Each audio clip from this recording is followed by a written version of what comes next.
Yang paling terakhir Kiai, terkait dengan saat ini juga banyak sekali yang menolak istilah politik identitas, mulai dari tokoh nasional, pejabat publik, sampai bahkan juga ada seorang ulama kiai yang juga mengatakan saya menolak politik identitas, yang kemudian dikonotasikan dengan gerakan-gerakan Islam atau politik-politik Islam. Ini mohon penjelasan apa sebenarnya politik identitas itu dan bagaimana sikap kita terhadap istilah politik identitas. Kalau saya menyikapi politik identitas itu ada dua ya.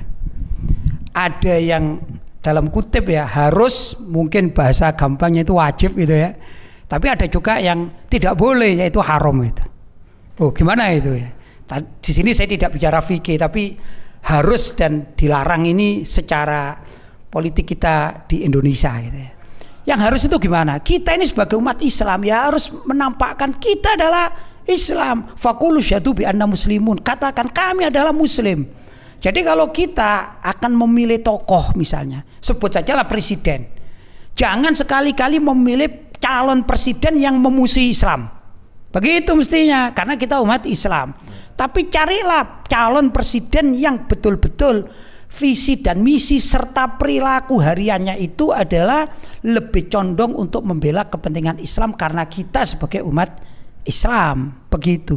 Saya tahu juga, sering baca dari komunitas non muslim, dari agama-agama yang ada di Indonesia. Mereka ini kalau mencalonkan seorang pemimpin itu pasti dicari orang atau calon pemimpin yang akan menguntungkan perjuangan ya orang non muslim itu, agama lain lah gitu ya.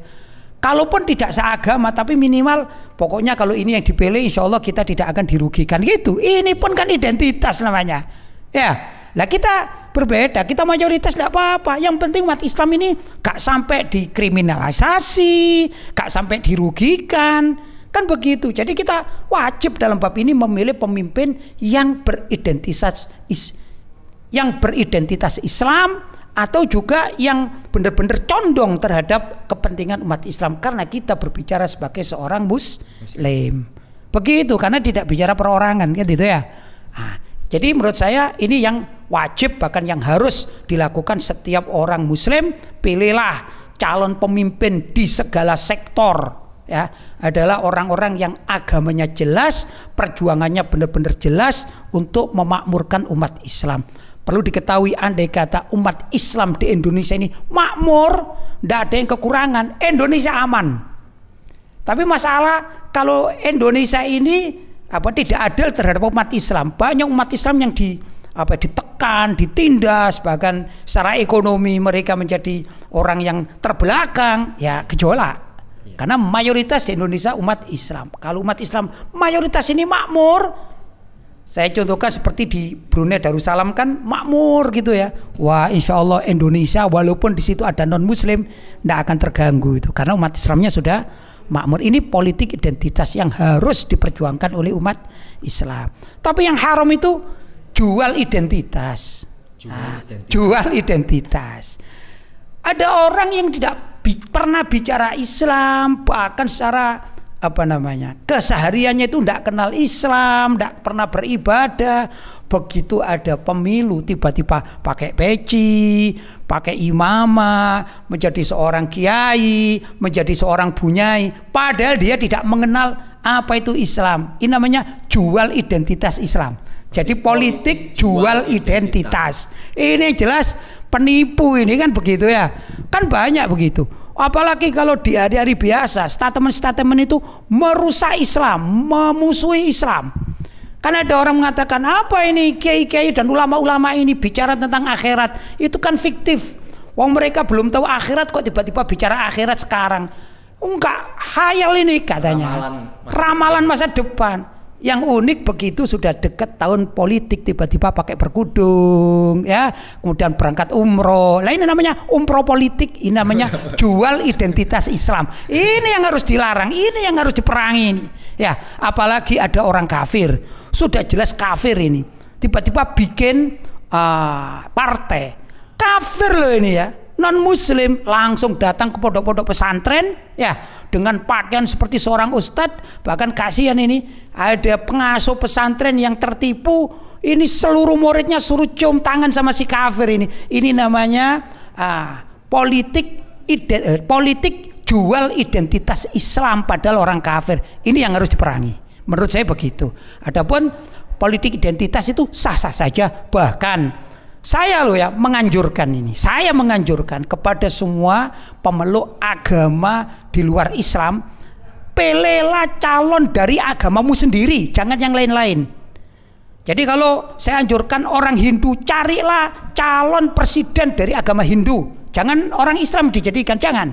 Dari Hindu. Orang Kristen pun pilih, calonkan tokoh Kristen, ya, tokoh Nasrani untuk jadi calon presiden. Dari Buddha pun demikian. Kemudian dari umat Islam kita pilih calon umat Islam. Kita akan mengadakan perlombaan atau apa namanya ini ya. Nah, ini secara fair. Secara fair aja kita. Yang Islam dengan identitas Islamnya, yang Kristen dengan calon presiden Kristennya. Ya gak apa-apa, kita secara fair. Berlomba secara fair. Itu mestinya demikian. Saya anjurkan. Dan kita tidak alergi.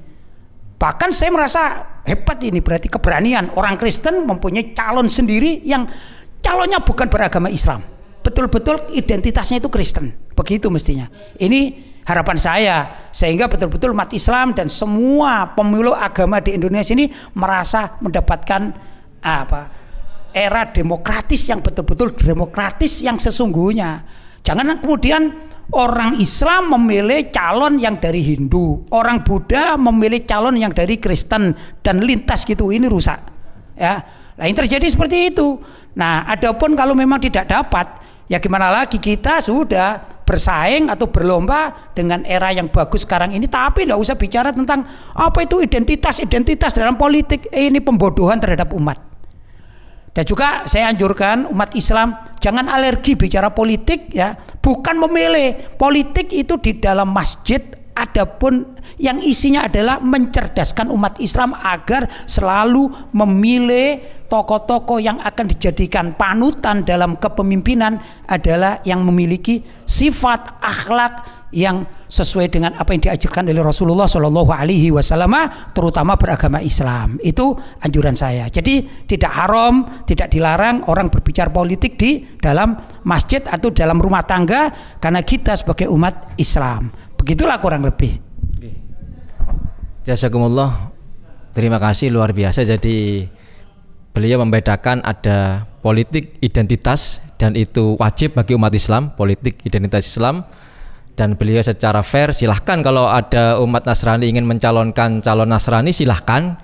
Begitu juga umat beragama yang lain, Hindu, Buddha, Katolik, silahkan. Umat Islam juga begitu. Yang umat Islam silahkan pilih pemimpin yang Islam, yang jujur, yang adil, yang amanah, sesuai dengan ajaran daripada agama Islam.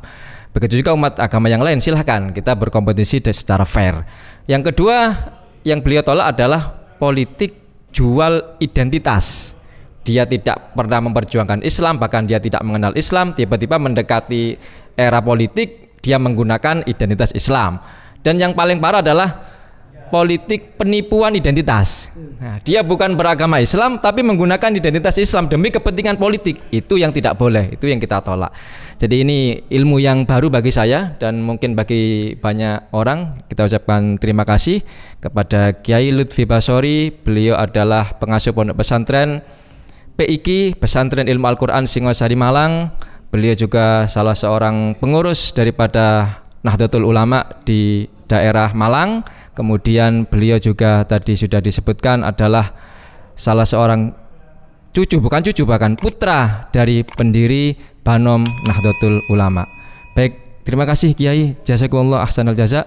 Demikian wa akhiran, wassalamualaikum warahmatullahi wabarakatuh.